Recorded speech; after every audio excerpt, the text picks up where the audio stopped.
শেষ জোনে যখন একটা স্কোয়াড জোন পুষারের গাড়ি ফাটায় তখন অনেক খারাপ লাগে ভাই, চাইলেও পালাতে পারি না। একটা স্কোয়াড 2-3 সেকেন্ডের ভেতর গাড়িটা ফাটাই দেয়, আমরা ওয়াল মেরেও কুল পাই না, ওয়াল গুলাও ফাটাই দেয়। আরে ভাই আমরা তো একজনের সাথেই পারি না, আর 4 জনের সাথে ফাইট নেওয়া এটা তো বিলাসিতা। একটা লো ডিভাইসে গেম প্লে করা যে কত কষ্ট, যারা করে তারা বোঝে ভাই। 2026 সালে এসেও আমাদের লো ডিভাইসে গেম প্লে করা লাগে, কারণ আমাদের হাই ডিভাইস কেনার নাই সামর্থ্য। আমরা যে মধ্যবিত্ত ভাই, একটা নোটিফিকেশন কিংবা একটা মেসেজ আসলে যে পরিমাণ ল্যাগ দেয় ফোন, তোমরা বুঝবা না ভাই। এই যুগে এসেও যারা 2 GB 4 GB র্যামে গেম প্লে করে তারাই বোঝে। আমাদের মূলত গেম প্লের স্কিল নাই, এর জন্যই আমরা জোন পুশ দিই ভাই। তবে এই জোন পুশারি যদি একটা ম্যাচ খারাপ খেলে রাগারাগি করো, গালাগালি করো, কতই না কথা শোনাও ভাই।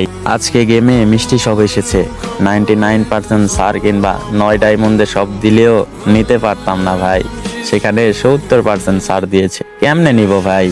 অনেক ইচ্ছা হয় কিন্তু পূরণ করার সামর্থ্য থাকে না, কারণ আমরা মধ্যবিত্ত, তোমাদের মতো এত অডেল হোটেল আমাদের টাকা নাই। যদি কখনো সফলতা পাই, আমি আমার ভালোবাসার মানুষগুলোর জন্য কিছু করতে চাই। আমার ভিডিও ঠিকই দেখো কিন্তু লাইক করো না, আমার ভিডিও তোমরা ঠিকই দেখো ভাই কিন্তু ফলো করো না। এই বিষয়টা আমি নিতে পারি না ভাই, একটা ফলো আর একটা লাইক